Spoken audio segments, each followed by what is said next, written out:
Hi hello friends, good morning all of you. MRL study studio ಚಾನಲ್ಗೆ ತಮಗೆಲ್ಲರಿಗೂ ಸ್ವಾಗತಿಸುತ್ತಾ ಇವತ್ತಿನ ತರಗತಿಯಲ್ಲಿ ಒಲಿಂಪಿಕ್ ಕ್ರೀಡೆಗಳು ಈ ಒಂದು ವಿಷಯದ ಮೇಲೆ ಇವತ್ತಿನ ತರಗತಿಯನ್ನು ಮಾಡ್ತಾಯಿದ್ದೀನಿ. ಈ ಹಿಂದೆ ನಾನು ದೈಹಿಕ ಶಿಕ್ಷಣದ ಇತಿಹಾಸದಲ್ಲಿ ಕ್ರೀಡಾ ತತ್ವಜ್ಞಾನಿಗಳ ಬಗ್ಗೆ ಒಂದು ತರಗತಿಯನ್ನು ಮಾಡಿದ್ದೀನಿ. ಇದು 2ನೇ ಲೆಸನ್ ಆಗಿರ್ತೈತೆ ಒಲಿಂಪಿಕ್ ಕ್ರೀಡೆಗಳು. ಇದು ಕೂಡ ಒಂದು ದೈಹಿಕ ಶಿಕ್ಷಣಕ್ಕೆ ಸಂಬಂಧಪಟ್ಟಂತಹ ಇತಿಹಾಸದಲ್ಲಿ ಬರುವಂತಹ ಅಧ್ಯಾಯವಾಗಿರ್ತೈತೆ. ಈ ಒಲಿಂಪಿಕ್ ಕ್ರೀಡೆಗಳು ಎಷ್ಟು ವರ್ಷಗಳಿಗೊಮ್ಮೆ ನಡೀತವೆ ಅಂದರೆ 4 ವರ್ಷಗಳಿಗೊಮ್ಮೆ ನಡೀತವೆ.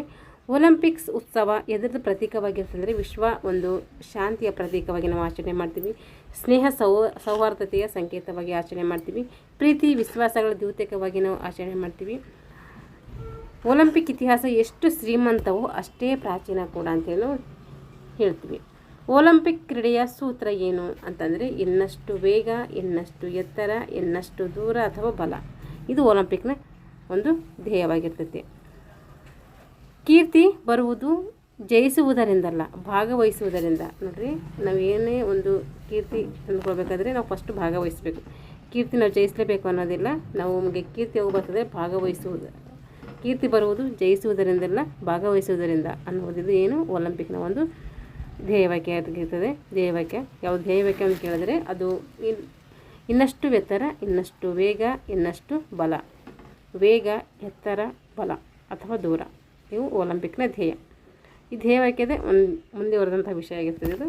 ಅಂದರೆ ನಾವು ಕ್ರೀಡೆಯಲ್ಲಿ ಜಯಿಸುವುದರಿಂದ, ಭಾಗವಹಿಸುವುದರಿಂದ, ಅಂದರೆ ಕ್ರೀಡೆಯಲ್ಲಿ ಕೀರ್ತಿ ಬರುವುದು ನಮಗೆ ಏನು ಜಯಿಸುವುದರಿಂದಲ್ಲ, ಭಾಗವಹಿಸುವುದರಿಂದ ಅಂತ ಅರ್ಥ. ಒಲಿಂಪಿಕ್ನ ಸದಾಶಯ ಏನು? ಒಲಿಂಪಿಕ್ನ ಸದಾ ಆಶಯ ಏನಾಗಿರ್ತದೆ ಅದ್ರದ್ದು ಅಂತಂದರೆ ನಾವೆಲ್ಲ ಒಂದೇ ಜಾತಿ, ಒಂದೇ ಕುಲ, ಏಕೆಂದರೆ ನಾವೆಲ್ಲರೂ ಮಾನವರು. ಇದು ಅದರದ್ದು ಸದಾಶಯ. ಅಂದರೆ ಯಾವಾಗೂ ಒಳಿತನ ಅದರದ್ದು ಒಳ್ಳೆಯದು ಏನಿರ್ತದೆ ಅಂತಂದರೆ ನಾವೆಲ್ಲರೂ ಒಂದೇ ಜಾತಿ, ಒಂದೇ ಕುಲ, ನಾವೆಲ್ಲರೂ ಮಾನವರು ಎಂಬ ಒಂದು ಸಂದೇಶದ ಮೇಲೆ ಕೆಲಸ ಮಾಡ್ತಾ ಇರ್ತದೆ ಅದು. ಒಲಿಂಪಿಕ್ ಕ್ರೀಡೆಗಳನ್ನು 2 ಹಂತಗಳಲ್ಲಿ ನಾವೇನು ಮಾಡ್ತೀವಿ, ವಿಂಗಡಣೆ ಮಾಡ್ತೀವಿ. ಒಂದು ಪ್ರಾಚೀನ ಒಲಿಂಪಿಕ್ ಕ್ರೀಡೆಗಳು, ಇನ್ನೊಂದು ಆಧುನಿಕ ಒಲಿಂಪಿಕ್ ಕ್ರೀಡೆಗಳು. ಹಾಗಾದರೆ ಪ್ರಾಚೀನ ಒಲಿಂಪಿಕ್ ಕ್ರೀಡೆಗಳು ನೋಡಿರಿ, ದಂತಕಥೆಗಳು ಹೆಂಗೆ ಹುಟ್ಟುಕೊಳ್ತು ಅಂತಿದ್ದಾವೆ. ಕ್ರಿಸ್ತ ಹುಟ್ಟುವುದಕ್ಕಿಂತ ಪೂರ್ವದಲ್ಲಿ 1253ರಲ್ಲಿ ಗ್ರೀಸ್ನಲ್ಲಿ ಏನಿತ್ತು ಈ ಒಂದು ಆಟ ಪ್ರಚಲಿತದಲ್ಲಿತ್ತು ಅಂಥೇಳಿ ನಮಗೆ ಇತಿಹಾಸದ ಪ್ರಕಾರ ತಿಳಿದು ಬರ್ತೈತೆ. ಇಲ್ಲಿ ಶೂಷ ದೇವತೆಯ ಮಗ,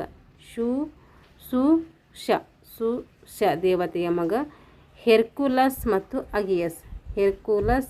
ಮತ್ತು ಅಗಿಯಸ್ ರಾಜರ ನಡುವೆ ವಿವಾದ ಉಂಟಾಗಿ ಹೆರ್ಕುಲಸ್ ರಾಜನು ಅಲ್ಟಸ್ ನದಿಯ ತಿರುವನ್ನು ಅಥವಾ ದಿಕ್ಕನ್ನು ಬದಲಾಯಿಸಿದ್ದು, ಅಗಿಯಸ್ ರಾಜನು ತನ್ನ ಮಾತಿನಂತೆ ಅರ್ಧ ರಾಜ್ಯ ಕೊಡಲು ನಿರಾಕರಿಸಿದಾಗ ಹೆರ್ಕುಲಸ್ ಅವನನ್ನು ಕೊಂದು ಅವನ ರಾಜ್ಯವನ್ನು ಪಡ್ಕೊಳ್ತಾನೆ. ನೋಡ್ರಿ, ಸೂಸ್ಯ ದೇವತೆಯ ಮಗ ಆದಂತಹ ಹೆರ್ಕುಲಸ್ ಮತ್ತು ಅಗಿಯಸ್ ರಾಜನ ನಡುವೆ ಏನಾಗ್ತೈತಿ, ವಿವಾದ ಉಂಟಾಗ್ತೈತಿ. ಆವಾಗ ಹೆರ್ಕುಲಸ್ ರಾಜನು ಅಲ್ವಾಸ್ ನದಿಯ ತಿರುವನ್ನು ಅಥವಾ ದಿಕ್ಕನ್ನು ಬದಲಾಯಿಸಿದ್ದು ಏನು ಮಾಡ್ತಾನೆ? ಹೆರ್ಕುಲಸ್ ಏನು ಮಾಡ್ತಾನೆ? ಅಲ್ವಾಸ್ ಅನ್ನುವಂತಹ ಒಂದು ನದಿಯ ದಿಕ್ಕನ್ನು ಬದಲಾಯಿಸ್ತಾನೆ. ಅಗಿಯಸ್ ರಾಜನು ತನ್ನ ಮಾತಿನಂತೆ ಅರ್ಧ ರಾಜ್ಯ ಕೊಡಲು ನಿರಾಕರಿಸಿದಾಗ ಅರ್ಧ ರಾಜ್ಯವನ್ನು ಕೊಡಲು ನಿರಾಕರಣೆ ಮಾಡ್ತಾನೆ. ಆವಾಗ ಹೆರ್ಕುಲಸ್ ಅವನನ್ನು ಕೊಂದು ಆತನ ರಾಜ್ಯವನ್ನು ಪಡೆದುಕೊಳ್ತಾನೆ. ರಾಜ್ಯವನ್ನು ಕೊಡಬೇಕಾಗಿತ್ತು ಯಾರು? ಅಗಿಯಸ್. ಅದ್ರ ಕೊಡಲಿಲ್ಲ. ಅವಾಗ ಏನು ಮಾಡ್ತಾನೆ? ಹೆರ್ಕುಲಸ್ ಅವನನ್ನು ಕೊಂದು ರಾಜ್ಯವನ್ನು ಪಡೆದುಕೊಳ್ತಾನೆ. ಮುಂದೆ ಹೆರ್ಕುಲಸ್ನಿಗೆ ತಾನು ಮಾಡಿದ ಕಾರ್ಯದ ಬಗ್ಗೆ ಏನು ಮಾಡ್ತೈತಿ? ಅಪರಾಧ ಪ್ರಜ್ಞೆ ಕಾಡ್ತಾ ಇರ್ತೈತೆ ಅವನಿಗೆ. ಅದರ ಪಶ್ಚಾತ್ತಾಪಕ್ಕೋಸ್ಕರ ಅಥವಾ ಪ್ರಾಯಶ್ಚಿತ್ತಕ್ಕೋಸ್ಕರ, ತನ್ನ ಸಾಹಸಮಯ ಜೀವನದ ನೆನಪಿಗೋಸ್ಕರ ಈ ಪ್ರಾಚೀನ ಒಲಿಂಪಿಕ್ ಕ್ರೀಡೆಗಳನ್ನು ಪ್ರಾರಂಭಿಸಿದನೆಂದು ಇತಿಹಾಸದಿಂದ ನಮಗೆ ತಿಳಿದು ಬರ್ತೈತೆ. ಇದು ಒಂದು ದಂತಕಥೆ ಹೀಗಾಗಿರ್ತದೆ ಅಂತೇಳಿ. ಈ 2ನೇದೇನಿದೆ ನೋಡಿರಿ, ಕ್ರಿಸ್ತಪೂರ್ವ 820ರಲ್ಲಿ ಗ್ರೀಕ್ ದೇಶದಲ್ಲಿ ಏನು ಮಾಡ್ತಾಯಿದ್ವು? ಮೇಲಿಂದ ಮೇಲೆ ಯುದ್ಧಗಳು ಸಂಭವಿಸ್ತಾಯಿದ್ವು. ಇದರಿಂದ ಕದಡುತ್ತಿರುವಂತಹ ಶಾಂತ ಪರಿಸರವನ್ನು ಪುನರ್ನೆಲೆಸುವಂತೆ ಉದ್ದೇಶದಿಂದ ಸ್ಪಾರ್ಟಾ ರಾಜ್ಯದ ನ್ಯಾಯಾಧೀಶನಾದಂತಹ ಲೈಕೋಹಸ್ ಹಾಗೂ ಎಲಿಸ್ ರಾಜ್ಯದ ಹಿಪಟಿಸ್ ರಾಜನಿಂದ ಪ್ರಾಚೀನ ಕ್ರೀಡೆಗಳು ಪ್ರಾರಂಭವಾದವು ಅಂಥೇಳಿ ನಮಗೆ ತಿಳಿದು ಬರ್ತೈತೆ. ಕ್ರಿಸ್ತಪೂರ್ವ 820ರಲ್ಲಿ ಗ್ರೀಕ್ ದೇಶದಲ್ಲಿ ಮೇಲಿಂದ ಮೇಲೆ ಏನು ಮಾಡ್ತಾಯಿದ್ವು? ಯುದ್ಧಗಳು ಸಂಭವಿಸ್ತಾಯಿದ್ವು. ಇದರಿಂದ ಕದಡುತ್ತಿರುವಂತಹ ಶಾಂತಿ ಪರಿಸರವನ್ನು ಪುನರ್ನೆಲೆಗೊಳಿಸುವ ಉದ್ದೇಶದಿಂದ ಸ್ಪಾರ್ಟಾ ರಾಜ್ಯದ ಒಂದು ನ್ಯಾಯಾಧೀಶನಾದಂತಹ ಲೈಕೋಹಸ್ ಹಾಗೂ ಎಲಿಸಾ ರಾಜ್ಯದ ಹಿಪಟಿಸ್ ರಾಜನಿಂದ ಪ್ರಾಚೀನ ಕ್ರೀಡೆಗಳು ಪ್ರಾರಂಭವಾದವು ಅಂತೇಳಿ ನಮಗೆ ತಿಳಿದು ಬರ್ತೈತಿ. ಕ್ರಿಸ್ತಪೂರ್ವ 820ರಲ್ಲಿ ಗ್ರೀಕ್ ದೇಶದಲ್ಲಿ ಏನು ಮಾಡ್ತಾಯಿದ್ರು, ಮೇಲಿಂದ ಮೇಲೆ ಯುದ್ಧಗಳು ಸಂಭವಿಸ್ತಾ ಇದ್ದವು. ಇದರಿಂದ ಏನು ಮಾಡ್ತಾಯಿದ್ರು, ಶಾಂತಿ ಕದಲ್ತಾ ಇತ್ತು ಜನರ ಹತ್ರ. ಕದಲ್ತಿರುವ ಶಾಂತಿಯನ್ನು ಪರಿಸರ ಅಂದರೆ ಮನಸ್ಸು ಒಳ್ಳೇದಿಟ್ಕೋಬೇಕಂತೇಳಿ ಪರಿಸರವನ್ನು ಪುನರ್ಗೊಳಿಸುವಂಥ ಉದ್ದೇಶದಿಂದ ಸ್ಪಾಟ ರಾಜ್ಯದ ನ್ಯಾಯಾಧೀಶನಾದಂಥ ಲೈಕೋಹಾಸ್ ಏನು ಮಾಡ್ತಾನೆ ಅಂದರೆ, ಲೈಕೋಹಾಸು ಮತ್ತು ಎಲಿಸಾ ರಾಜ್ಯದ ಹಿಪಟಿಸ್ ಇವರಿಬ್ಬರು ಏನು ಮಾಡ್ತಾರೆ, ರಾಜನಿಂದ ಪ್ರಾಚೀನ ಒಲಿಂಪಿಕ್ ಕ್ರೀಡೆಗಳು ಏನಾಗ್ತವೆ ಪ್ರಾರಂಭಗೊಂಡವು ಅಂತೇಳಿ ನಮಗೆ ಈ ಒಂದು ದಂತಕಥೆಯಿಂದ ತಿಳಿದು ಬರ್ತೈತೆ. ಮೂರನೇದು ಏನಿದೆ ನೋಡ್ರಿ ಇದಕ್ಕೆ, ಆರಿಸ್ ಎಂಬ ರಾಜನು ತನ್ನ ಮಗಳಾದಂಥ ಹಿಪೋಡೋಮಿಯಳನ್ನು ಯಶಸ್ವಿಯಾಗಿ ಅಪಹರಿಸಿದವರಿಗೆ ಮದುವೆ ಮಾಡಿಕೊಡುವನಂತೇಳಿ ಆಹ್ವಾನ ನೀಡಿ ಇದರಿಂದ ಅನೇಕ ರಾಜಕುಮಾರರನ್ನು ಮೋಸದಿಂದ ಕೊಲ್ತಾ ಇದ್ದ. ಇನ್ನೇನು ಮಾಡ್ತಾಯಿದ್ನು, ಆರಿಸ್ ಎಂಬ ರಾಜನು ತನ್ನ ಮಗಳಿಗೆ ಕೊಡ್ತೀವಿ, ಹಿಪ್ಪಿಟಾಮಿಯಲ್ ಎಂಬ ಮಗಳಿರ್ತಾಳೆ ಅವಳಿಗೆ ಹಿಪ್ಡೋಮಿಯಳನ್ನು ಮದುವೆ ಮಾಡಿಕೊಡ್ತೀನಿ ಅಂಥೇಳಿ ಏನು ಮಾಡ್ತಾನೆ, ಆಹ್ವಾನ ಮಾಡ್ತಾನೆ. ಆವಾಗ ಅನೇಕ ರಾಜಕುಮಾರರು ಬರ್ತಾರೆ. ಆ ರಾಜಕುಮಾರನು ಮೋಸದಿಂದ ಕೊಲ್ತಾ ಇದ್ದ ಪಿಲಾಪ್ಸ್ ಎಂಬ ರಾಜಕುಮಾರನು ಅಪಹರಣದ ಹಿನ್ನೆಲೆಯನ್ನು ಕುರಿತು ಆರಿಸ್ ರಾಜನನ್ನು ಕೊಂದು ಹಿಪ್ಡೋಮಿಯಳನ್ನು ಮದುವೆಯಾದನು. ನೋಡಿರಿ, ಈ ರೀತಿ ಅವನಿಗೇನಾಗ್ತದೆ, ಪಿಲಾಪ್ಸ್ ಎಂಬ ರಾಜಕುಮಾರ ಅಪಹರಣದ ಹಿನ್ನೆಲೆಯನ್ನು ಅವನಿಗೆ ತಿಳ್ಕೊಂಡು ಅವನೇನು ಮಾಡ್ತಾನೆ, ಅವನಿಗೆ ಆರಿಸನಿಗೆ ಕೊಂದಾಗ್ತಾನೆ.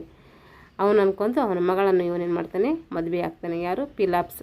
ಮುಂದೆ ಪಿಲಾಪ್ಸ್ ರಾಜನ ನಿಧನದ ನಂತರ ಆತನ ನೆನಪಿಗೋಸ್ಕರ ಕ್ರಿಸ್ತಪೂರ್ವ 884ರಲ್ಲಿ ಪ್ರಾಚೀನ ಒಲಿಂಪಿಕ್ ಕ್ರೀಡೆಗಳನ್ನು ಪ್ರಾರಂಭಿಸಿದರೆಂದು ಇತಿಹಾಸದಿಂದ ತಿಳಿದು ಬರ್ತೈತಿ. ಅವನ ನೆನಪಿಗೋಸ್ಕರ ಏನು ಮಾಡ್ತಾರೆ, ಆತನ ನೆನಪಿಗೋಸ್ಕರ ಈ ಒಂದು ಪ್ರಾಚೀನ ಒಲಿಂಪಿಕ್ ಕ್ರೀಡೆಗಳು ನಡೀತವೆ ಅಂಥೇಳಿ ಇದೊಂದು ದಂತಕಥೆ. ಇನ್ನೊಂದು 4ನೇದು, ಜಿಯಸ್ ಮತ್ತು ಕ್ರೋನಸ್ ದೇವರುಗಳ ನಡುವೆ ಭೂಮಿಯ ಒಡೆತನಕ್ಕಾಗಿ ಏನಾಗ್ತೈತಿ, ಜಗಳಗಳಾಗ್ತಾ ಇದ್ದಾವೆ. ಒಡೆತನದ ಬಗ್ಗೆ ಕುಸ್ತಿ ಸ್ಪರ್ಧೆ ನಡೆದು ಜಿಯಸ್ ದೇವರ ರಾಜನನ್ನು ಸಾಧಿಸಿ. ನೋಡ್ರಿ, ಜಿಯಸ್ ಮತ್ತು ಕ್ರೋನೋಸ್ ದೇವರಗಳ ನಡುವೆ ಭೂಮಿಗಾಗಿ ಏನು ಮಾಡ್ತೈತಿ, ಜಗಳಗಳು ನಡೀತೈತಿ. ಭೂಮಿ ಒಡೆತನದ ಬಗ್ಗೆ ಕುಸ್ತಿ ಸ್ಪರ್ಧೆ ನಡೆಸ್ತಾರೆ. ಅವಾಗ ಕುಸ್ತಿ ಸ್ಪರ್ಧೆ ನಡೆದು ಜಿಯಸ್ ದೇವರು ಏನು ಮಾಡ್ತಾನೆ, ಜಿಯಸ್ ದೇವರು ಏನು ಮಾಡ್ತಾರೆ, ವಿಜಯನ ಸಾಧಿಸಿದಾಗ ತನ್ನ ಸಾಧನೆಯ ನೆನಪಿಗಾಗಿ ಗ್ರೀಕ್ ಜನರು ಏನು ಮಾಡ್ತಾರೆ, ಪ್ರಾಚೀನ ಒಲಿಂಪಿಕ್ ಕ್ರೀಡೆಗಳನ್ನು ಪ್ರಾರಂಭಿಸಿದರೆಂದು ಇತಿಹಾಸದ ಪುಟಗಳಿಂದ ನಮಗೆ ಉಲ್ಲೇಖ ಆಗ್ತೈತಿ. ಅವನು ಜಯ ಸಾಧಿಸೋದಕ್ಕೋಸ್ಕರ ಈ ಒಂದು ಒಲಿಂಪಿಕ್ ಕ್ರೀಡೆಗಳು ನಡೆದವು ಅಂತೇಳಿ ಜನರೇನು ಮಾಡ್ತಾರೆ, ಉಲ್ಲೇಖ ಮಾಡ್ತಾರೆ. ಈ ಎಲ್ಲ ಉಲ್ಲೇಖಗಳನ್ನು ಗಮನಿಸಿದರೂ ಸಹ ಇತಿಹಾಸಕಾರರು ಯಾವುದೇ ವಿವಾದಕ್ಕೆ ಎಡೆ ಮಾಡಿಕೊಡದೆ ಕ್ರಿಸ್ತಪೂರ್ವ 776ರಲ್ಲಿ ಏನು ಮಾಡಿದವು, ಪ್ರಾಚೀನ ಒಲಿಂಪಿಕ್ ಕ್ರೀಡೆಗಳು ಜನ್ಮ ತಾಳಿದವು ಅಂತೇಳಿ ಹೇಳ್ತಾರೆ. ಅಂದಿನಿಂದಲೇ ಒಲಿಂಪಿಕ್ ಕ್ರೀಡೆಗಳ ಸಂಘಟನೆಯ ಸಂಖ್ಯೆಯನ್ನು ನಿರ್ಧರಿಸುತ್ತಾ ಬಂದಿದೆ. ಅಂದಿನಿಂದಲೇ ಏನು ಮಾಡಲಾಗಿದೆ, ಒಲಿಂಪಿಕ್ ಕ್ರೀಡೆಗಳ ಸಂಖ್ಯೆಯನ್ನು ನಿರ್ಧರಿಸುತ್ತಾ ಬಂದಿದ್ದಾರೆ. ಪ್ರಾಚೀನ ಒಲಿಂಪಿಕ್ ಕ್ರೀಡೆಗಳನ್ನು ವೈಜ್ಞಾನಿಕ ರೀತಿಯಲ್ಲಿ ವ್ಯವಸ್ಥೆಗೊಳಿಸಿದವರು ಯಾರು ಅಂತ ಕೇಳಿದರೆ ಅದು ಗ್ರೀಕರು. ಪ್ರಾಚೀನ ಒಲಿಂಪಿಕ್ ಕ್ರೀಡೆಗಳನ್ನು ವೈಜ್ಞಾನಿಕ ರೀತಿಯಲ್ಲಿ ವ್ಯವಸ್ಥೆಗೊಳಿಸಿದವರು ಯಾರು ಅಂದರೆ ಅದು ಗ್ರೀಕರು. ಗ್ರೀಕ್ ಸಂಸ್ಕೃತಿಯೇ ಒಲಿಂಪಿಕ್ ಕ್ರೀಡೆಗಳ ಸ್ಫೂರ್ತಿ. ಗ್ರೀಕ್ ಸಂಸ್ಕೃತಿಗೆ ಏನಾಗಿರ್ತೈತಿ, ಒಲಿಂಪಿಕ್ ಕ್ರೀಡೆಗಳಿಗೆ ಸ್ಫೂರ್ತಿ ಆಗ್ತೈತಿ. ಪುರಾತನ ಗ್ರೀಕ್ ದೇಶದ ಧರ್ಮ ಕ್ಷೇತ್ರವೆನಿಸಿದ ಒಲಿಂಪಿಯಾ, ನೋಡಿರಿ, ಪ್ರಾಚೀನ ಒಲಿಂಪಿಕ್ ಕ್ರೀಡೆಗಳನ್ನು ವೈಜ್ಞಾನಿಕ ರೀತಿಯಲ್ಲಿ ವ್ಯವಸ್ಥೆಗೊಳಿಸಿದವರು ಯಾರು ಅಂದರೆ ಅದು ಗ್ರೀಕರು. ಗ್ರೀಕ್ ಸಂಸ್ಕೃತಿಯ ಒಲಿಂಪಿಕ್ ಕ್ರೀಡೆಗಳಿಗೆ ಸ್ಫೂರ್ತಿ. ಗ್ರೀಕ್ ಸಂಸ್ಕೃತಿ ಏನಿರ್ತದೆ ಅದು ಒಲಿಂಪಿಕ್ ಕ್ರೀಡೆಗಳಿಗೆ ಸ್ಫೂರ್ತಿಯಾಗಿರ್ತೈತಿ. ಪುರಾತನ ಗ್ರೀಕ್ ದೇಶದ ಒಂದು ಧರ್ಮ ಕ್ಷೇತ್ರವೆನಿಸಿದ ಒಲಿಂಪಿಯಾ ಸ್ಥಳವೇ ಈ ಒಂದು ಕ್ರೀಡೆಗಳ ಮೂಲ ಸ್ಥಾನವಾಗಿತ್ತು. ಒಲಿಂಪಿಕ್ ಕ್ರೀಡೆಗಳು ಗ್ರೀಕರಿಗೆ ಸಾಮಾಜಿಕ ಪರಂಪರೆಯ ಮಹತ್ವವನ್ನು ಸಾರುವಂತಹ ಮಹೋನ್ನತ ಕ್ರೀಡೋತ್ಸವಗಳು. ಒಲಿಂಪಿಕ್ ಕ್ರೀಡೆಗಳು ಗ್ರೀಕರಿಗೆ ಸಾಮಾಜಿಕ ಪರಂಪರೆಯನ್ನು ಮಹತ್ವವನ್ನು ಸಾರುವಂಥ ಮಹೋನ್ನತ ಕ್ರೀಡೋತ್ಸವಗಳು ಹಾಗೂ ಧಾರ್ಮಿಕ ಪರಂಪರೆಯ ಅವಿಭಾಜ್ಯ ಅಂಗಗಳಾಗಿವೆ. ಒಲಿಂಪಿಯಾ ಜಿಯಸ್ ದೇವಸ್ಥಾನದ ಧಾರ್ಮಿಕ ಕಾರ್ಯಕ್ರಮಗಳ ಜೊತೆಯಲ್ಲಿಯೇ ಪ್ರಾಚೀನ ಕ್ರೀಡೋತ್ಸವಗಳು ನಡೀತಾ ಇದ್ದವು. ಒಲಿಂಪಿಯಾದಲ್ಲಿ ಏನು ಮಾಡ್ತಾಯಿದ್ವು, ಜಿಯಸ್ ದೇವಸ್ಥಾನದ ಒಂದು ಧಾರ್ಮಿಕ ಕಾರ್ಯಕ್ರಮಗಳ ಜೊತೆಯಲ್ಲಿ ಏನು ಮಾಡ್ತಾಯಿದ್ರು, ಪ್ರಾಚೀನ ಕ್ರೀಡೋತ್ಸವಗಳನ್ನು ಕೂಡ ನಡೆಸ್ತಾ ಇದ್ದರು. ಪ್ರಾಚೀನ ಕ್ರೀಡೆಗಳಿಂದ ಒಲಿಂಪಿಯಾ ಎಂಬ ಹೆಸರು ನೋಡ್ರಿ, ಪ್ರಾಚೀನ ಕ್ರೀಡೆಗಳಿಂದ ಒಲಿಂಪಿಯಾ ಎಂಬ ಸ್ಥಳದಿಂದ ಈ ಹೆಸರು ಬಂದಿತು. ಪ್ರಾಚೀನ ಕ್ರೀಡೆಗಳಿಂದ ಒಲಿಂಪಿಯೋ ಎನ್ನುವಂತಹ ಒಂದು ಸ್ಥಳ ಹೆಸರು ಬಂದಿತ್ತು. ಪ್ರಾಚೀನ ಕ್ರೀಡೆಗಳಿಂದ ಒಲಿಂಪಿಯಾ ಎಂಬ ಸ್ಥಳದಿಂದ ಈ ಹೆಸರು ಬಂದಿತ್ತು. ಒಲಿಂಪಿಯಾ ಎಂಬುದು ಏನಾಗಿತ್ತು ಅಂತಂದರೆ ಹೆಲೀಸ್ ನಗರದ ನಿಬಿಡವಾದಂತಹ ಅಂದರೆ ನಿಬಿಡ ವಾದಂತಹ ನಿಸರ್ಗದ ಮಡಿಲಲ್ಲಿ ಉದ್ಭವಿಸಿರುವಂಥ ಒಂದು ಪವಿತ್ರವಾದ ದೇವಾರ್ಪಿತ ಕಣಿವೆಯ ಪ್ರದೇಶ ಅಂತೇಳಿ ಕರಿತೀವಿ. ಇದು ಎಕ್ಸಾಂಪಲ್ ಆಗಿದೆ. ಒಲಂಪಿಯಾ ಅಂದರೆ ಏನು ಅಂತೇಳಿ, ಒಲಂಪಿ ಎಂಬ ಸ್ಥಳವು, ಒಲಂಪಿಯಾ ಎಂಬುದು ಹೆಲಿಸ್ ನಗರದ ನಿಬಿಡವಾದಂತಹ ನಿಸರ್ಗದ ಮಡಿಲಲ್ಲಿ ಉದ್ಭವಿಸಿರುವಂಥ ಒಂದು ಪವಿತ್ರ ದೇವಾರ್ಪಿತ ಕಣಿವೆ ಪ್ರದೇಶ ಅಂತೇಳಿ ಕರಿತೀವಿ. ಈ ಸ್ಥಳದ ವಿಶೇಷ ಆಕರ್ಷಣ ಸಂಗತಿ ಏನೆಂದರೆ ಜಗತ್ತಿನ 7 ಅದ್ಭುತಗಳಲ್ಲಿ ಒಂದಾದಂತಹ 40 ಫೂಟ್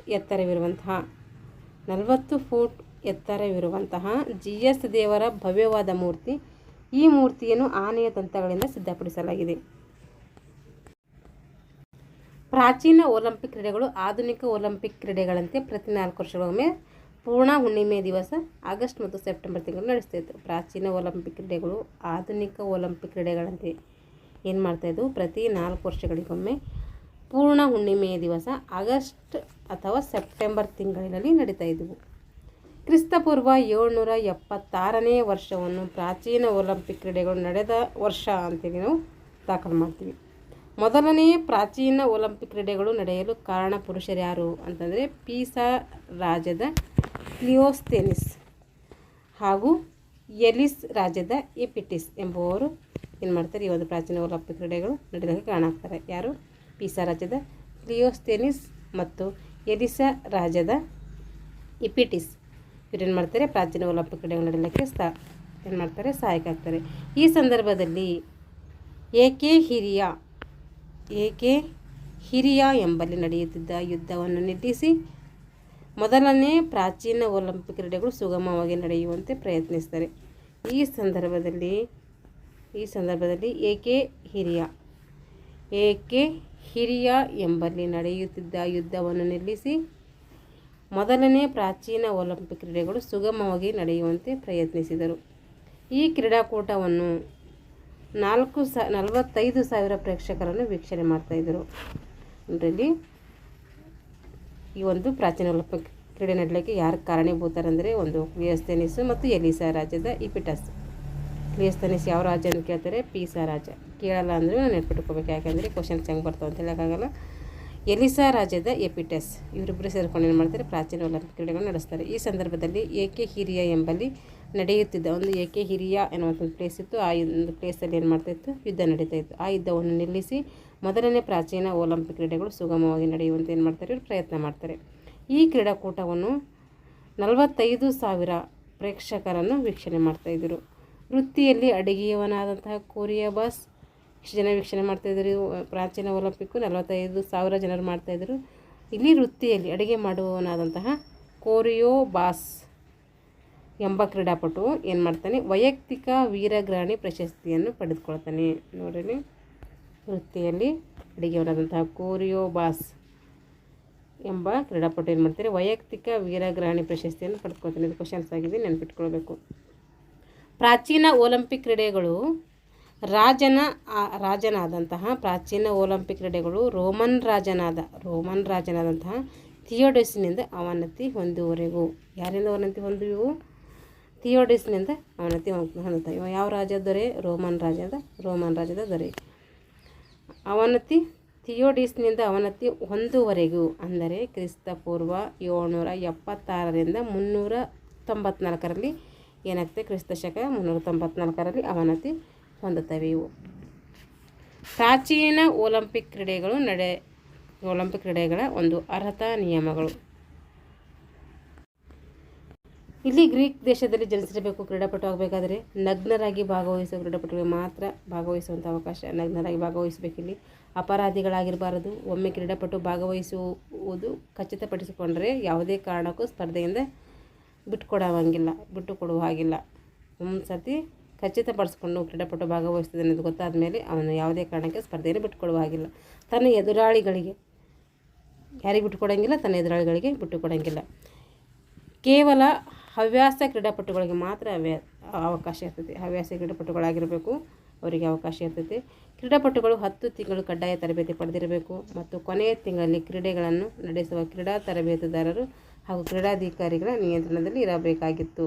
10 ತಿಂಗಳು ತರಬೇತಿ ಪಡ್ಕೋಬೇಕು ಮತ್ತು ಕ್ರೀಡೆ ನಡೆಯುವಂತಹ ಒಂದು ಕೊನೆಯ ತಿಂಗಳು ಇರ್ತದಲ್ಲ, ಲಾಸ್ಟ್ ತಿಂಗಳು ಆ ತಿಂಗಳಲ್ಲಿ ಕ್ರೀಡೆಗಳನ್ನು ನಡೆಸುವಂಥ ಕ್ರೀಡಾ ತರಬೇತುದಾರರು ಇರ್ತಾರಲ್ಲ ಹಾಗೂ ಕ್ರೀಡಾಧಿಕಾರಿಗಳ ನಿಯಂತ್ರಣದಲ್ಲಿ ಆ ಕ್ರೀಡಾಪಟು ಇರಬೇಕಾಗಿತ್ತು. ಈಗ ಮಹತ್ವ ಏನು ಅಂತಂದರೆ ನೋಡಿರಿ, ಪ್ರಾಚೀನ ಒಲಿಂಪಿಕ್ ಕ್ರೀಡೆಗಳ ಪೂರ್ವದಲ್ಲಿ ಹೆಲಿಸಾ ನಗರದಲ್ಲಿ ಸಮಾವೇಶಗೊಂಡು ಪ್ರಾಚೀನ ಒಲಿಂಪಿಕ್ ಕ್ರೀಡೆಗಳ ಪೂರ್ವದಲ್ಲಿ ಹೆಲಿಸಾ ನಗರದಲ್ಲಿ ಸಮಾವೇಶಗೊಂಡು ನಿರ್ಣಾಯಕರ ಕಠಿಣವಾದ ಮೇಲ್ವಿಚಾರಣೆಯಲ್ಲಿ ಪ್ರಾಚೀನ ಒಲಿಂಪಿಕ್ ಕ್ರೀಡೆಗಳ ಪೂರ್ವದಲ್ಲಿ ಹೆಲಿಸಾ ನಗರದಲ್ಲಿ ಸಮಾವೇಶಗೊಂಡು ನಿರ್ಣಾಯಕರ ಒಂದು ಕಠಿಣವಾದ ಮೇಲ್ವಿಚಾರಣೆಯಲ್ಲಿ ತಮ್ಮ ಕ್ರೀಡಾ ತರಬೇತಿಯನ್ನು ಮುಗಿಸಿ. ಪ್ರಾಚೀನ ಒಲಿಂಪಿಕ್ ಕ್ರೀಡೆಗಳ ಪೂರ್ವದಲ್ಲಿ ಹೆಲಿಸಾ ನಗರದಲ್ಲಿ ಸಮಾವೇಶಗೊಳ್ತಾರೆ. ಎಲ್ಲರೂ ಸಮಾವೇಶಗೊಂಡು ನಿರ್ಣಾಯಕರ ಕಠಿಣವಾದ ಮೇಲ್ವಿಚಾರಣೆಯಲ್ಲಿರ್ತಾರೆ ಮತ್ತು ತಮ್ಮ ಕ್ರೀಡಾ ತರಬೇತಿಯನ್ನು ಮುಗಿಸಿ ಕ್ರೀಡೆಗಳಲ್ಲಿ ಭಾಗವಹಿಸಲು ಸಿದ್ಧರಾಗ್ತಾ ಇರ್ತಾರೆ. ಪೂರ್ಣ ಹುಣ್ಣಿಮೆಯ 2 ದಿವಸ ಪೂರ್ವದಲ್ಲಿ ಪೂರ್ಣ ಹುಣ್ಣಿಮೆ ದಿವಸ ನಡೀತಾವಲ್ಲ, ಆ ಪೂರ್ಣ ಹುಣ್ಣಿಮೆ 2 ದಿವಸ ಪೂರ್ವದಲ್ಲಿ ಕ್ರೀಡಾಪಟುಗಳನ್ನು ರಾಜ್ಯ ಮೆರವಣಿಗೆಯಲ್ಲಿ ಏನು ಮಾಡ್ತಾರೆ, ಒಲಿಂಪಿಯಾ ಕ್ರೀಡಾಂಗಣಕ್ಕೆ ಕರೆತರ್ತಾರೆ. ಪ್ರಾಚೀನ ಒಲಿಂಪಿಕ್ ಕ್ರೀಡೆಗಳು ನಡೆಯುವ ಕ್ರೀಡಾಂಗಣದಲ್ಲಿ ಗುಲಾಮರಿಗೆ ಮತ್ತು ಖೈದಿಗಳಿಗೆ ಅವಕಾಶ ಇರಲಿಲ್ಲ. ಯಾರಿಗೆ ಅವಕಾಶ ಇರಲ್ಲ ಅಂತ ಕೇಳ್ತಾರೆ, ನೆನಪಿಟ್ಕೋಬೇಕು. ಕ್ರೀಡೆಗಳನ್ನು ವೀಕ್ಷಿಸಲು ಅವಕಾಶ ನೀಡ್ತಾ ಇರಲಿಲ್ಲ ಈ ಗುಲಾಮರಿಗೆ ಮತ್ತು ಖೈದಿಗಳಿಗೆ. ಪ್ರಾಚೀನ ಒಲಿಂಪಿಕ್ ಕ್ರೀಡೆಗಳು ಗ್ರೀಕರ ದೃಷ್ಟಿಯಲ್ಲಿ ಧಾರ್ಮಿಕ ಪ್ರಾಮುಖ್ಯತೆಯನ್ನು ಪಡ್ಕೊಂಡಿದ್ದವು. ಪ್ರಾಚೀನ ಒಲಿಂಪಿಕ್ ಕ್ರೀಡೆಗಳು ಗ್ರೀಕರ ದೃಷ್ಟಿಯಲ್ಲಿ ಧಾರ್ಮಿಕ ಪ್ರಾಮುಖ್ಯತೆಯನ್ನು ಪಡೆದುಕೊಂಡಂಥವು ಆಗಿದ್ದವು. ಗ್ರೀಕರ ಆರಾಧ್ಯ ದೇವರಾದಂತಹ ಒಲಿಂಪಿಯಾದಲ್ಲಿ, ಗ್ರೀಕರ ಆರಾಧ್ಯ ದೇವ ಯಾರು, ಒಲಿಂಪಿಯಾದಲ್ಲಿ ಜಿಯಸ್ ದೇವರ ಒಂದು ಸಮ್ಮುಖದಲ್ಲಿ ಸಂಘಟನೆ ಮಾಡ್ತಿದ್ದರು. ಯಾವ ದೇವರ ಸಂಘಟನೆ? ಜಿಯಸ್ ದೇವರ ಸಂಘಟನೆ. ಆರಾಧ್ಯ ದೇವರು ಕೂಡ ಜಿಯಸ್ ದೇವರಾಗಿರ್ತಾರೆ ಅವರಿಗೆ. ಗ್ರೀಕ್ ದೇಶದ ಜನರು ಹಾಗೂ ನೆರೆಹೊರೆಯ ದೇಶಗಳಾದಂತಹ ಈಜಿಪ್ತು, ಇಟಲಿ, ಲಿಬಿಯಾ ನೋಡಿರಿ, ಗ್ರೀಕ್ ದೇಶದ ಜನರು ಹಾಗೂ ನೆರೆಹೊರೆಯ ದೇಶಗಳಾದಂತಹ ಈಜಿಪ್ಟ್, ಇಟಲಿ, ಲಿಬಿಯಾ ಮುಂತಾದವುಗಳಿಂದ ಪ್ರೇಕ್ಷಕರು ಒಲಿಂಪಿಯಾಕ್ಕೆ ಯಾವುದೇ ಹೆದರಿಕೆ ಇಲ್ಲದೆ ಬರ್ತದೆ. ಎಲ್ಲಿಂದ ಬರ್ತಾಯಿದ್ರು ಅಂತ ಕೇಳ್ತಾರೆ. ಈಜಿಪ್ತು, ಇಟಲಿ, ಲಿಬಿಯಾ ಇಲ್ಲಿದೆಲ್ಲ ದೇಶದಿಂದ ಜನರು ಏನು ಮಾಡ್ತಾಯಿದ್ರು, ಈ ಒಂದು ಕ್ರೀಡಾಕೂಟಕ್ಕೆ ಭಾಗವಹಿಸಲಿಕ್ಕೆ ಬರ್ತಾಯಿದ್ರು. ಲಿಬಿಯಾ ಮುಂತಾದವುಗಳಿಂದ ಪ್ರೇಕ್ಷಕರು ಒಲಿಂಪಿಯಾಕ್ಕೆ ಯಾವುದೇ ಹೆದರಿಕೆ ಇಲ್ಲದೆ ಬರ್ತಾಯಿದ್ರು. ಇಲ್ಲಿ ಕ್ರೀಡೆಗಳ ಸಂಘಟನೆಗೆ ಅಥವಾ ಪ್ರೇಕ್ಷಕರ ವೀಕ್ಷಣೆಗೆ ಯಾರಾದರೂ ತೊಂದರೆ ಉಂಟು ಮಾಡಿದವರಿಗೆ ಉಗ್ರವಾದ ಶಿಕ್ಷೆಯನ್ನು ನೀಡ್ತಾಯಿದ್ರು. ಇಲ್ಲಿ ಈ ಕ್ರೀಡೆಗಳ ಮಹತ್ವವನ್ನು ಎತ್ತಿ ತೋರಿಸುವ ಅಂಶವೇನು ಅಂತಂದರೆ, ಮೇಲಿಂದ ಮೇಲೆ ಯುದ್ಧಗಳು ನಡೆಯುತ್ತಿದ್ದರೂ ಸ್ಪರ್ಧಾಳುಗಳು ಏನು ಮಾಡ್ತಾಯಿದ್ರು, ವೈರತ್ವವನ್ನು ಮರೆತು ಸ್ನೇಹದಿಂದ ಮತ್ತು ಶಾಂತಿಯಿಂದ ಒಲಿಂಪಿಯಾದಲ್ಲಿ ಸಮಾವೇಶಗೊಂಡು ಕ್ರೀಡೆಗಳಲ್ಲಿ ಭಾಗವಹಿಸುತ್ತಿರುವಂಥ ದೃಶ್ಯನೂ ಅಮೋಘವಾಗಿದೆ. ಏನು ಮೇಲಿಂದ ಮೇಲೆ ಯುದ್ಧಗಳಾಗ್ತಾಯಿದ್ರು ಕೂಡ ಯಾವುದೇ ವೈರತ್ವವನ್ನು ಇಟ್ಕೊಳ್ಳದೆ ಅವ್ರೇನು ಮಾಡ್ತಾರೆ, ಪ್ರೀತಿ, ಸ್ನೇಹ, ವಿಶ್ವಾಸದಿಂದ ಈ ಒಂದು ಗೇಮ್ಸನ್ನು ಆಡ್ತಾರೆ. ಪ್ರಾಚೀನ ಒಲಿಂಪಿಕ್ ಕ್ರೀಡೆಗಳ ಸಂಘಟನಾ ಪದ್ಧತಿ ಯಾವ ರೀತಿ ಸಂಘಟನೆ ಮಾಡ್ತಾಯಿದ್ರು ನೋಡಿರಿ. ಕ್ರೀಡೆಗಳ ಪ್ರಾರಂಭಕ್ಕೆ ಮುಂಚೆ ಸ್ಪರ್ಧಾಳುಗಳು, ತರಬೇತಿದಾರರು, ಪಾಲಕರು ಹಾಗೂ ನಿರ್ಣಾಯಕರು ಜಿಯಸ್ ದೇವರ ಸಭಾಂಗಣದಲ್ಲಿ ಸೇರಿ ಕ್ರೀಡೆಗಳ ಸಂಘಟನೆ ನಿಯಮಗಳನ್ನು, ಸ್ಪರ್ಧೆಗಳ ಬಗ್ಗೆ ಏನು ಮಾಡ್ತಿದ್ರು, ತಿಳಿಸ್ತಾಯಿದ್ರು. ನೋಡಿರಿ, ಕ್ರೀಡೆ ಕ್ರೀಡೆ ಪ್ರಾರಂಭಿಸುವುದಕ್ಕಿಂತ ಮುಂಚೆ ಸ್ಪರ್ಧಾಳುಗಳು, ತರಬೇತುದಾರರು, ಪಾಲಕರು, ನಿರ್ಣಾಯಕರು ಇವರೆಲ್ಲ ಏನು ಮಾಡಬೇಕು, ಜಿಯಸ್ ದೇವರ ಒಂದು ಸಭಾಂಗಣದಲ್ಲಿ ಸೇರಿ ಕ್ರೀಡೆಗಳ ಸಂಘಟನೆ ಬಗ್ಗೆ ಮತ್ತು ನಿಯಮಗಳು ಹಾಗೂ ಸ್ಪರ್ಧೆಗಳ ಬಗ್ಗೆ ಏನು ಮಾಡ್ತಾರೆ, ಚರ್ಚೆ ಮಾಡ್ತಾರೆ. ನಂತರ ಗ್ರೀಕರ ಧಾರ್ಮಿಕ ದೃಷ್ಟಿಯಲ್ಲಿ ಪ್ರಾಮುಖ್ಯತೆಯನ್ನು ಪಡೆದುಕೊಂಡಂತಹ ಪ್ರಾಣಿಯಾದ ಹಂದಿಯನ್ನು ಏನು ಮಾಡ್ತಾರೆ, ಬಲಿ ಕೊಡ್ತಾರೆ. ನಂತರ ಗ್ರೀಕರ ಧಾರ್ಮಿಕ ದೃಷ್ಟಿಯಲ್ಲಿ ಪ್ರಾಮುಖ್ಯತೆಯನ್ನು ಪಡೆದುಕೊಂಡಂತಹ ಪ್ರಾಣಿಯಾದ ಹಂದಿಯನ್ನು ಏನು ಮಾಡ್ತಾಯಿದ್ರು, ಬಲಿ ಕೊಡ್ತಾಯಿದ್ರು. ನಂತರ ಕ್ರೀಡಾಪಟುಗಳು 10 ತಿಂಗಳ ಕ್ರೀಡಾ ತರಬೇತಿಯನ್ನು ಪಡೆದಿರುತ್ತಾರೆ. ಕ್ರೀಡಾಪಟುಗಳು 10 ತಿಂಗಳ ಕ್ರೀಡಾ ತರಬೇತಿಯನ್ನು ಪಡೆದಿರುತ್ತಾರೆ ಎಂದು ಪ್ರತಿಜ್ಞೆ ಮಾಡಿ, ಅದೇ ರೀತಿ ಕ್ರೀಡಾ ನಿರ್ಣಾಯಕರು ಯಾವುದೇ ವೈಯಕ್ತಿಕ ಪ್ರಭಾವದ ಆಮಿಷಕ್ಕೆ ಒಳಗಾಗದೆ ಸಂಪೂರ್ಣ ನಿಷ್ಪಕ್ಷಪಾತವಾಗಿ ಕ್ರೀಡಾಧಿಕಾರತ್ವದ ಕಾರ್ಯವನ್ನು ನಿರ್ವಹಿಸುತ್ತಾರೆ. ಅವರಲ್ಲಿ ಏನು ಮಾಡ್ತಾರೆ, ಹಂದಿಯನ್ನು, ಯಾವ ಪ್ರಾಣಿ ಬಲಿ ಕೊಡ್ತಾರೆ ಅಂತ ಕೇಳ್ತಾರೆ, ಹಂದಿಯನ್ನು ಬಲಿ ಕೊಡ್ತಾರೆ. ನಂತರ ಕ್ರೀಡಾಪಟುಗಳು ಏನು ಮಾಡ್ತಾರೆ, 10 ತಿಂಗಳ ಕ್ರೀಡಾ ತರಬೇತಿಯನ್ನು ಪಡೆದಿರ್ತಾರಲ್ಲ, 10 ತಿಂಗಳು ಕ್ರೀಡಾ ತರಬೇತಿ ಪಡೆದಿದ್ದೀವಿ ಅಂತೇಳಿ ಮಾಡಬೇಕು, ಪ್ರತಿಜ್ಞೆ ಮಾಡಬೇಕು. ಅದೇ ರೀತಿ ಕ್ರೀಡಾ ನಿರ್ಣಾಯಕರು ಯಶಸ್ವಿ ವೈಯಕ್ತಿಕ ಒಂದು ಪ್ರಭಾವದ ಆಮಿಷಕ್ಕೆ ಒಳಗಾಗಲ್ಲ, ನಾವು ಸಂಪೂರ್ಣವಾಗಿ ನಿಷ್ಪಕ್ಷಪಾತದಿಂದ ಕ್ರೀಡಾಧಿಕಾರತ್ವವನ್ನು ನಾವು ಮಾಡ್ತೀವಿ ಅಂತೇಳಿ ಏನು ಮಾಡಬೇಕು, ಪ್ರತಿಜ್ಞೆ ಮಾಡಬೇಕು. ಕ್ರೀಡಾಪಟುವಿನ ಕಾನೂನು ಬಾಹಿರ ತಿಳಿದುಕೊಳ್ಳಲು ಪ್ರೇಕ್ಷಕರಿಂದ ಧನಾತ್ಮಕ ಮತ್ತು ಋಣಾತ್ಮಕ ಪ್ರತಿಕ್ರಿಯೆಯನ್ನು ನೀಡ್ತಾಯಿದ್ರು. ಕ್ರೀಡಾಪಟುವಿನ ಕಾನೂನು ಬಾಹಿರ ತಿಳಿದುಕೊಳ್ಳಲು ಪ್ರೇಕ್ಷಕರಿಂದಲೂ ಏನು ಮಾಡ್ತಾಯಿದ್ರು, ಇಲ್ಲಿ ಧನಾತ್ಮಕ ಮತ್ತು ಋಣಾತ್ಮಕ ಒಂದು ಪ್ರತಿಕ್ರಿಯೆಯನ್ನು ಪಡಿತಾ ಇದ್ದಾರೆ. ಇಲ್ಲಿ ಏನಾದರೂ ಆ ಕ್ರೀಡಾಪಟುವಿನ ಬಗ್ಗೆ ಋಣಾತ್ಮಕ ಪ್ರತಿಕ್ರಿಯೆ ಬಂದರೆ ಕ್ರೀಡಾಪಟುವನ್ನು ಕ್ರೀಡೆಗಳಿಂದ ಬಹಿಷ್ಕಾರ ಮಾಡ್ತಾಯಿದ್ರು. ಪವಿತ್ರವಾದಂಥ ಒಲಿಂಪಿಕ್ ಜ್ಯೋತಿಯ ಜ್ವಾಲೆಗಳನ್ನು ಜಿಯಸ್ ದೇವರ ಅಗ್ನಿಕುಂಡದಲ್ಲಿ ಕ್ರೀಡೆಗಳು ಮುಗಿಯುವವರೆಗೂ ಇಡ್ತಾಯಿದ್ರು. ಇಲ್ಲಿವರೆಗೆ ಇರ್ತಾರೆ ಜಿ ಎಸ್ ದೇವರ ಅಗ್ನಿಕುಂಡದಲ್ಲಿ ಎಲ್ಲಿ ಇಡ್ತಿದ್ರು ಅಂದರೆ ಜಿ ಎಸ್ ದೇವರ ಅಗ್ನಿಕುಂಡದಲ್ಲಿ ಇಡ್ತಾಯಿದ್ರು. ಅದು ಕ್ರೀಡೆಗಳು ಮುಗಿಯುವವರೆಗೂ ಇಡ್ತಾಯಿದ್ರು. ಈಗ ಪ್ರಾಚೀನ ಒಲಿಂಪಿಕ್ ಕ್ರೀಡೆಗಳ ಸ್ಪರ್ಧೆಗಳು ನೋಡ್ರಿ ಯಾವ ಸ್ಪರ್ಧೆ ಇದು ಅಂತೇಳಿ. ನಡಿಗೆ ಸ್ಪರ್ಧೆಯನ್ನು ಪ್ರಾರಂಭದಲ್ಲಿ ಒಂದೇ ದಿನದಲ್ಲಿ ಸಂಘಟನೆ ಮಾಡ್ತಾರೆ. ಪ್ರಾಚೀನ ಒಲಿಂಪಿಕ್ ಕ್ರೀಡೆಗಳು ನಡಿಗೆಯನ್ನು ಏನು ಮಾಡ್ತಾರೆ ಒಂದೇ ದಿನ ಸಂಘಟನೆ ಮಾಡ್ತಾಯಿದ್ರು. 18ನೇ ಪ್ರಾಚೀನ ಒಲಿಂಪಿಕ್ ಕ್ರೀಡೆಗಳ ನಂತರ ಕುಸ್ತಿಯನ್ನು 23ನೇ ಕ್ರೀಡೆಯಾಗಿ ಕುಸ್ತಿಗೆ ಏನು ಮಾಡ್ತಾರೆ ಕುಸ್ತಿ 23ನೇ ಕ್ರೀಡೆಯಾಗಿ ಕುಸ್ತಿಯನ್ನು 23ನೇ ಕ್ರೀಡೆಯಲ್ಲಿ ಸೇರಿಸ್ತಾರೆ. ಬಾಕ್ಸಿಂಗ್ ಸ್ಪರ್ಧೆಯನ್ನು 25ನೇ ಕ್ರೀಡೆ ಬಾಕ್ಸಿಂಗ್ 25ನೇ ಕ್ರೀಡೆಯಾಗಿ ಸೇರಿಸ್ತಾರೆ. ಬಾಕ್ಸಿಂಗ್ 25ನೇ ಕ್ರೀಡೆಯಲ್ಲಿ ಟ್ರಿಪ್ಸ್ ಸ್ಪರ್ಧೆಯನ್ನು 37ನೇ ಕ್ರೀಡೆಯಲ್ಲಿ ನೋಡಿರಿ 23ನೇ ಕ್ರೀಡೆಯಲ್ಲಿ ಬಾಕ್ಸಿಂಗು ಸ್ಪರ್ಧೆಯನ್ನು ಸೇರಿಸ್ತಾರೆ. 23ನೇ ಕ್ರೀಡೆಯಲ್ಲಿ ಬಾಕ್ಸಿಂಗ್ ಸ್ಪರ್ಧೆಯನ್ನು 25ನೇ ಕ್ರೀಡೆಯಲ್ಲಿ ಟ್ರಿಪ್ಸ್ ಸ್ಪರ್ಧೆಯನ್ನು ಹಾಗೂ 37ನೇ ಕ್ರೀಡೆಯಲ್ಲಿ ಯುವಕರಿಗಾಗಿ ಕುಸ್ತಿ ಸ್ಪರ್ಧೆಯನ್ನು ಇದು ಆ ಥರ ಇದು ಕನ್ಫ್ಯೂಸ್ ಆಯ್ತು ನೋಡಿರಿ. 18ನೇ ಪ್ರಾಚೀನ ಒಲಿಂಪಿಕ್ ಕ್ರೀಡಾಕೂಟದ ನಂತರ ಕುಸ್ತಿಯನ್ನು 23ನೇ ಕ್ರೀಡೆಯಲ್ಲಿ ಬಾಕ್ಸಿಂಗ್ ಸ್ಪರ್ಧೆಯನ್ನು 25ನೇ ಕ್ರೀಡೆಯಲ್ಲಿ ಪ್ರಾಚೀನ ಒಲಿಂಪಿಕ್ ಕ್ರೀಡೆಗಳಲ್ಲಿ ಕುಸ್ತಿಯನ್ನು 23ನೇ ಕ್ರೀಡೆಯಲ್ಲಿ ಬಾಕ್ಸಿಂಗ್ ಸ್ಪರ್ಧೆಯನ್ನು 25ನೇ ಕ್ರೀಡೆಯಲ್ಲಿ ಟ್ರಿಪ್ಸ್ ಸ್ಪರ್ಧೆಯನ್ನು 37ನೇ ಕ್ರೀಡೆಯಲ್ಲಿ ಏನು ಮಾಡ್ತಾರೆ ಸೇರಿಸ್ತಾರೆ. ಕನ್ಫ್ಯೂಸ್ ಮಾಡ್ಕೊಬೋದು, ಸ್ವಲ್ಪ ಕನ್ಫ್ಯೂಸ್ ಆಯ್ತವೆ. 23ನೇದು ಏನು ಮಾಡ್ತೀವಿ ನಾವು ಕುಸ್ತಿ ಸೇರಿಸ್ತೀವಿ, 25ನೇದು ಸೇರಿಸ್ತೀವಿ ಬಾಕ್ಸಿಂಗ್ ಸೇರಿಸ್ತೀವಿ, 37ನೇದು ಯಾವ ಸೇರಿಸ್ತೀವಿ ಟ್ರಿಪ್ಸ್ ಸ್ಪರ್ಧೆಯನ್ನು ಸೇರಿಸ್ತೀವಿ. ಕುಸ್ತಿ ಸ್ಪರ್ಧೆಯನ್ನು ಸೇರಿಸ್ತೀವಿ 27ನೇ ಕ್ರೀಡೆಯಲ್ಲಿ ಯುವಕರಿಗಾಗಿ ಕುಸ್ತಿ ಸ್ಪರ್ಧೆಯನ್ನು ಸೇರಿಸ್ತೀವಿ. ಮತ್ತು ಇಲ್ಲಿ ಯುವಕರಿಗಾಗಿ ಏನು ಮಾಡ್ತೀವಿ ನಾವು ಕುಸ್ತಿ ಸ್ಪರ್ಧೆಯನ್ನು ಸೇರಿಸ್ತೀವಿ. 38ನೇ ಕ್ರೀಡೆಯಲ್ಲಿ ಏನು ಸೇರಿಸ್ತೀವಿ ಅಂತಂದರೆ ಪೆಂಟಾಥ್ಲಾನ್ ಸ್ಪರ್ಧೆಯನ್ನು ಸೇರ್ಪಡೆ ಮಾಡ್ತೀವಿ. ಪ್ರಾಚೀನ ಒಲಿಂಪಿಕ್ ಕ್ರೀಡೆಗಳ ಒಂದು ಸಂಘಟನಾ ಅವಧಿಯನ್ನು 5 ದಿನಗಳವರೆಗೆ ಮಾಡ್ತಾರೆ. ಎಷ್ಟು ದಿನವರೆಗೆ ಮಾಡ್ತಾರೆ 5 ದಿನಗಳವರೆಗೆ ಸಂಘಟನೆ ಮಾಡ್ತಾರೆ. 5 ದಿನ ಮೀಸಲಿಡ್ತಾಯಿದ್ರು ಅದಕ್ಕೆ. ಇವಾಗ ಮೊದಲನೇ ದಿನ ಎದಕ್ಕೆ ಇಡ್ತಿದ್ರೆ ಪ್ರತಿಜ್ಞೆ ಸ್ವೀಕಾರ. ಮೊದಲನೇ ದಿನ ಫಸ್ಟ್ ದಿನ ಎದಕ್ಕೆ ಇಡ್ತಿದ್ರು ಪ್ರತಿಜ್ಞೆ ಸ್ವೀಕಾರ ಮಾಡೋದು. ಧಾರ್ಮಿಕ ಪೂಜೆ ಪುರಸ್ಕಾರ ಮಾತ್ರ ಇರ್ತಾಯಿತ್ತು. ಅವತ್ತು ಸ್ಪರ್ಧೆಗಳು ಅವತ್ತು ಇರಲಿಲ್ಲ. 2ನೇ ದಿನ ಏನು ಮಾಡ್ತಿದ್ರು ಬೆಳಗ್ಗೆ ಪಥಸಂಚಲನ ಮಾಡ್ತಾಯಿದ್ರು. ಒಂದಿನ ಪೂಜೆ ಮಾಡಿದ್ರು, ಪುನಸ್ಕಾರ ಮಾಡಿದ್ರು, ಪ್ರತಿಜ್ಞೆ ಸ್ವೀಕಾರ ಮಾಡಿದ್ರು. ಮರುದಿನ ಏನು ಮಾಡ್ತಿದ್ರು ಬೆಳಗ್ಗೆ ಪಥಸಂಚಲನ ಮಾಡ್ತಾಯಿದ್ರು. ಪ್ರೇಕ್ಷಕರ ಕ್ರೀಡಾಪಟುಗಳ ಪರಿಚಯ ಮಾಡಿಕೊಡ್ತಾಯಿದ್ರು. ಕ್ರೀಡೆಗಳ ಪ್ರಾರಂಭೋತ್ಸವ ಅಥವಾ ಆರಂಭೋತ್ಸವ ಮಧ್ಯಾಹ್ನದ ಆರಂಭೋತ್ಸವ ಮಾಡ್ತಾಯಿದ್ರು. ಮಧ್ಯಾಹ್ನ ಏನು ಮಾಡ್ತಾಯಿದ್ರು ಬೆಳಗ್ಗೆ ಆಯ್ತಿದ್ದು. ಮಧ್ಯಾಹ್ನ ರಥ ಸ್ಪರ್ಧೆ ಮಾಡ್ತಾಯಿದ್ರು, ಕುದುರೆ ಸ್ಪರ್ಧೆ ಮಾಡ್ತಾಯಿದ್ರು, ಪೆಂಟಾಥ್ಲಾನ್ ಮುಂತಾದವುಗಳನ್ನು ಮಾಡ್ತಾಯಿದ್ರು. ಪೆಂಟಾಥ್ಲಾನ್ 5 ಕ್ರೀಡೆಗಳಿರ್ತಾಯಿದ್ರಲ್ಲಿ 5 ಭಾಗಗಳಿರ್ತವೆ ಇದರಲ್ಲಿ. 3ನೇ ದಿನ ಏನು ಮಾಡ್ತಾರೆ ಮುಂಜಾನೆ ಕ್ರೀಡಾಧಿಕಾರಿಗಳಿಂದ ಜಿ ಎಸ್ ದೇವರ ಸಮ್ಮುಖದಲ್ಲಿ 100 ಹೋರಿಗಳ ದನದ ಕಾರ್ಯಕ್ರಮ ಮಾಡ್ತಾಯಿದ್ರು. ಬೆಳಗ್ಗೆ 100 ಹೋರಿಗಳು ಬಿಡ್ತಿದ್ರು. ಮಧ್ಯಾಹ್ನ ಏನು ಮಾಡ್ತಾಯಿದ್ರು ಅಂದರೆ ನಡಿಗೆ ಸ್ಪರ್ಧೆ ಇಡ್ತಾಯಿದ್ರು. ಕುಸ್ತಿ ಬಾಕ್ಸಿಂಗ್ ಸ್ಪರ್ಧೆಗಳು ಇರ್ತಾಯಿದ್ವು. 3ನೇ ದಿನ ಏನು ಮಾಡ್ತಾಯಿದ್ರು 100 ಹೋರಿಗಳು ಬೆಳಗ್ಗೆ ಬಿಡ್ತಾಯಿದ್ರು. ಮಧ್ಯಾಹ್ನ ಕುಸ್ತಿ ಸ್ಪರ್ಧೆ, ಬಾಕ್ಸಿಂಗ್ ಸ್ಪರ್ಧೆ, ನಡಿಗೆ ಸ್ಪರ್ಧೆ ಇರ್ತಾಯಿದ್ವು. 4ನೇ ದಿವಸ ಏನಿರ್ತದೆ ಕೇವಲ ಅಥ್ಲೆಟಿಕ್ಸ್ ಇರ್ತಾಯಿದ್ವು. ಅಥ್ಲೆಟಿಕ್ಸ್ ಅಂದರೆ ಏನು ಎಸೆತಗಳು, ಜಿಗಿತಗಳು, ನೆಗೆತಗಳಕ್ಕಿಂತ ಅಥ್ಲೆಟಿಕ್ಸ್ ಅಂತೇಳಿ ಕರಿತೀವಿ. ಓಟಗಳು, ಎಸೆತಗಳು, ಜಿಗಿತಗಳು. 5ನೇ ದಿನ ಏನು ಮಾಡ್ತಾಯಿದ್ರು ಅಂತಂದರೆ ವಿಜೇತರಿಗೆ ಸನ್ಮಾನ ಮಾಡ್ತಾಯಿದ್ರು. 5ನೇ ದಿನ ವಿಜೇತರಿಗೆ ಸನ್ಮಾನ ಮಾಡ್ತಾಯಿದ್ರು, ಪಾರಿತೋಷಿಕ ವಿತರಣೆ ಮಾಡ್ತಾಯಿದ್ರು, ಮುಕ್ತಾಯ ಸಮಾರಂಭ ಮಾಡ್ತಾಯಿದ್ರು. ಪ್ರಾಚೀನ ಒಲಿಂಪಿಕ್ ಕ್ರೀಡೆಗಳಲ್ಲಿ ಸಂಘಟನೆ ಮಾಡಲಾಗುತ್ತಿದ್ದ ಒಂದು ಸ್ಪರ್ಧೆಗಳ ಸಂಖ್ಯೆ ಎಷ್ಟಿತ್ತು ಅಂದರೆ 23ಕ್ಕಿಂತ ಅಧಿಕವಾಗಿರಲಿಲ್ಲ. 23 ತನಕ ಮಾಡ್ತಾಯಿದ್ರು, ಅದಕ್ಕಿಂತ ಅಧಿಕವಾಗಿರಲಿಲ್ಲ ಅಲ್ಲಿ. ಹಾಗೂ ಪ್ರಾರಂಭದಲ್ಲಿ ಪ್ರಾಚೀನ ಒಲಿಂಪಿಕ್ ಕ್ರೀಡೆಗಳಲ್ಲಿ ಸ್ತ್ರೀಯರಿಗೆ ವೀಕ್ಷಿಸುವಂಥ ಭಾಗವಹಿಸುವ ಅವಕಾಶ ಇರಲಿಲ್ಲ. ಯಾಕಂದರೆ ಕ್ರೀಡಾಪಟುಗಳಲ್ಲಿ ಬೆತ್ತಲೆಯಾಗಿ ಭಾಗವಹಿಸ್ತಿದ್ರು. ಸ್ತ್ರೀಯರು ಜಿ ಎಸ್ ದೇವರ ಸತಿಯಾದಂತಹ ನೋಡಿ ಇತಿಹಾಸದ ಮೂಲಗಳಿಂದ ಸ್ತ್ರೀಯರಿಗೆ ಜಿ ಎಸ್ ದೇವರ ಸತಿಯಾರು ಹಿರಾ. ಈ ಹಿರಾ ದೇವತೆಯ ಸಮ್ಮುಖದಲ್ಲಿ ಪ್ರತ್ಯೇಕವಾಗಿ ಮಹಿಳೆಯರಿಗೆ ಸಂಘಟನೆ ಮಾಡ್ತಾಯಿದ್ರು. ಬಹುಮಾನ ಯಾವ ರೀತಿ ಕೊಡ್ತಿದ್ರು ಅಂದರೆ ಪ್ರಾಚೀನ ಒಲಿಂಪಿಕ್ ಕ್ರೀಡೆಗಳಲ್ಲಿ ವಿಜೇತರಾದವರಿಗೆ ಅತಿ ಶ್ರೇಷ್ಠ ಪದ್ಧತಿಯಲ್ಲಿ ಸನ್ಮಾನ ಮಾಡ್ತಾಯಿದ್ರು.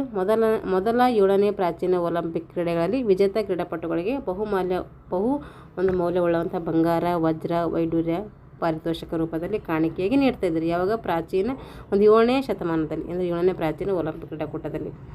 ನಂತರ ಏನು ಮಾಡಿದ್ರು ಅದರಲ್ಲಿ ಬದಲಾವಣೆ ತಂದು ಗ್ರೀಕರ ದೃಷ್ಟಿಯಲ್ಲಿ ಧಾರ್ಮಿಕ ಮಹತ್ವವನ್ನು ಪಡೆದುಕೊಂಡಂಥ ಓಲಿವ್ ಮರದ ಎಲೆಗಳಿಂದ ಸಿದ್ಧಪಡಿಸಿದ ಕಿರೀಟಗಳನ್ನು ಏನು ಮಾಡ್ತಾಯಿದ್ರು ನೀಡಿ ಅವರನ್ನು ಸನ್ಮಾನಿಸ್ತಾಯಿದ್ರು. ವಿಜೇತರಾದ ಕ್ರೀಡಾಪಟುಗಳನ್ನು ಗ್ರೀಕ್ ದೇಶದ ಜನರು ತಮ್ಮ ಆರಾಧ್ಯ ದೇವರ ಸಮಾನ ದೃಷ್ಟಿಯಲ್ಲಿ ಗೌರವ ನೀಡ್ತಾಯಿದ್ರು. ಯಾರು ವಿಜೇತರಾಗಿರ್ತಾರೆ ಆ ಒಂದು ಒಲಿಂಪಿಕ್ಸ್ನಲ್ಲಿ ಅವರಿಗೆ ಏನು ಮಾಡ್ತಾಯಿದ್ರು ತಮ್ಮ ದೇವರ ಸಮಾನವಾದಂಥ ದೃಷ್ಟಿಯಲ್ಲಿ ಅವರನ್ನು ಗೌರವಿಸ್ತಾಯಿದ್ರು. ಇವರ ದೇವರ ಸಮಾನ. ಇವ್ರ ದೇವರು ಯಾರಂದರೆ ಡೇಮಿ ಗಡ್ಸ್. ಪ್ರಾಚೀನ ಒಲಿಂಪಿಕ್ ಕ್ರೀಡೆಗಳ ಅವನತಿ ಯಾವ ರೀತಿ ಅದು ನೋಡ್ರಿ. 776ರಲ್ಲಿ ಪ್ರಾರಂಭವಾದವು. ಕ್ರಿಸ್ತ ಶಕ 394ರಲ್ಲಿ ಅವನತಿ ಹೊಂದಿದವು. ಸುಮಾರು 1200 ವರ್ಷಗಳ ಕಾಲ ಪ್ರತಿ 4 ವರ್ಷಗಳಿಗೊಮ್ಮೆ ಒಟ್ಟು 293 ಸಲ ಏನು ಮಾಡಿದ್ದಾರೆ, ಈ ಕ್ರೀಡಾಕೂಟಗಳನ್ನು ಹಮ್ಮಿಕೊಂಡಿದ್ದಾರೆ. ಮುಂದೆ ಕ್ರೀಡೆಗಳು ರೋಮನ್ನರ ದಬ್ಬಾಳಿಕೆಗೆ ಒಳಗಾಗ್ತವೆ. ರೋಮನ್ ರಾಜನಾದಂತಹ ಥಿಯೋಡಿಸ್ ರಾಜನ ಒಂದು ಆಡಳಿತದಲ್ಲಿ ತಮ್ಮ ಗತಕಾಲದ ವೈಭವ ಕಳೆದುಕೊಳ್ಳುತ್ತಾರೆ. ಅವನತಿ ಕೂಡ ಇಲ್ಲಿ ಹೊಂದುತ್ತದೆ. ಈ ಒಂದು ಲೆಸನ್ಗೆ ಸಂಬಂಧಪಟ್ಟಂತಹ MCQ ನೋಡ್ರಿ. ಪ್ರಾಚೀನ ಒಲಿಂಪಿಕ್ ಕ್ರೀಡೆಗಳು ಪ್ರಥಮವಾಗಿ ಎಲ್ಲಿ ಪ್ರಾರಂಭವಾದವು ಅಂದರೆ 776 BCಯಲ್ಲಿ ಪ್ರಾರಂಭ ಆಗ್ತವೆ. ಪ್ರಾಚೀನ ಒಲಿಂಪಿಕ್ ಕ್ರೀಡೆಗಳನ್ನು ಕಡ್ಡಾಯವಾಗಿ ನಿಷೇಧಿಸಿರುವ ದೊರೆ ಯಾರಂದರೆ ಥಿಯೋಡಿಸಿಸ್, ರೋಮ್ನ ರಾಜನಾಗಿರ್ತಾನೆ. ರೋಮನ್ ದೊರೆಯು ಪ್ರಾಚೀನ ಒಲಿಂಪಿಕ್ ಕ್ರೀಡೆಗಳು ನಿಷೇಧಿಸಿದ ಯಾವಾಗ ಅಂದರೆ ಕ್ರಿಸ್ತ ಶಕ 394. ಪ್ರಾಚೀನ ಒಲಿಂಪಿಕ್ ಕ್ರೀಡೆಗಳು ಈ ದಿವಸ ನಡೀತಾ ಇದ್ದವು, ಪೂರ್ಣ ಹುಣ್ಣಿಮೆ ದಿವಸ ನಡೀತಾ ಇದ್ದವು. ಹೆಲಿಸ್ ನಗರ ನಿಬಿಡವಾದಂತಹ ನಿಸರ್ಗದ ಮಡಿಲಲ್ಲಿ ಉದ್ಭವಿಸಿರುವ ಪವಿತ್ರವಾದ ದೇವರ ಪಿತ ಕಣಿವೆ ಪ್ರದೇಶ ಅಂದರೆ ಅದೇ ಒಲಿಂಪಿಯಾ. ಅತಿ ವೇಗ, ಅತಿ ಎತ್ತರ, ಅತಿ ಬಲ ಇವು ಯಾವ ಕ್ರೀಡೆಯ ಗುರಿಯಾಗಿದ್ದವು ಅಂದರೆ ಒಲಿಂಪಿಕ್ಸ್ ಗೇಮ್ಸ್ನ ಒಂದು ಗುರಿಯಾಗಿದ್ದವು. ಪ್ರಾಚೀನ ಒಲಿಂಪಿಕ್ ಆಟಗಳು ನಡೆಯುವಂತಹ ಅವಧಿ ಎಷ್ಟು ಅಂದರೆ ಅದು 700 ಕ್ರಿಸ್ತಪೂರ್ವ 776ರಿಂದ ಕ್ರಿಸ್ತ ಶಕ 394ವರೆಗೂ ನಡೀತವೆ. ಒಲಿಂಪಿಕ್ಸ್ ಹೆಸರು ಇದರಿಂದ ಬಂದಿದೆ. ಅದಕ್ಕೆ ಬಂದಿದೆ ಅದು ಒಲಿಂಪಿ ಎಂಬ ಸ್ಥಳದಿಂದ ಈ ಹೆಸರು ಬಂದಿದೆ. ಪ್ರಪಂಚದ ಮೊದಲ ಒಲಿಂಪಿಕ್ಸ್ ಚಾಂಪಿಯನ್ ಯಾರು? ಕೋರಿ ಬಾಸಿನಿ ಅಂತ ವೃತ್ತಿಯಲ್ಲಿ ಅಡಿಗೆಯವನಾಗಿರ್ತಾನೆ ಇವನು. ಮ್ಯಾರಥಾನ್ ಓಟದ ದಂತಕಥೆ ಪೆಡಿಪೆಡಿಸನು. ಮ್ಯಾರಥಾನಸ್ನಿಂದ ಅಥೆನ್ಸ್ನಿಗೆ ಗ್ರೀಕರಿಗೆ ವಿಜಯದ ಸುದ್ದಿಯನ್ನು ಪ್ರಕಟಿಸಿದ ವರ್ಷ ಅಂದರೆ ಕ್ರಿಸ್ತಪೂರ್ವ 490. ಮ್ಯಾರಥಾನ್ ಓಟದ ದಂತಕಥೆಯಾದಂತಹ ಪೆಡಿಪೆಡಿಸನು ಮ್ಯಾರಥಾನಸ್ನಿಂದ ಅಥೆನ್ಸ್ಗೆ ಏನು ಮಾಡ್ತಾನೆ, ಅಥೆನ್ಸ್ನ ಗ್ರೀಕರಿಗೆ ವಿಜಯದ ಸುದ್ದಿಯನ್ನು ಪ್ರಕಟಿಸಲು ಓಡ್ತಾನೆ. ಅದಕ್ಕೇನಂತಾರೆ, ಅದಕ್ಕೊಂದು ಮ್ಯಾರಥಾನ್ ಅಂತ ಹೆಸರಿಟ್ಟಿರ್ತಾರೆ. ಇವಾಗ ಎಷ್ಟಾಗಿ ಓಡಿದ್ರು ಅಂತಂದರೆ ಕ್ರಿಸ್ತಪೂರ್ವ 490ರಲ್ಲಿ. ಪ್ರಾಚೀನ ಒಲಿಂಪಿಕ್ ಕ್ರೀಡಾಕೂಟ ಇವರ ನೇತೃತ್ವದಲ್ಲಿ ನಡೀತು. 1ನೇ ಕಿಂಗ್ ಜಾರ್ಜ್ ನೇತೃತ್ವದಲ್ಲಿ ನಡೀತೈತೆ.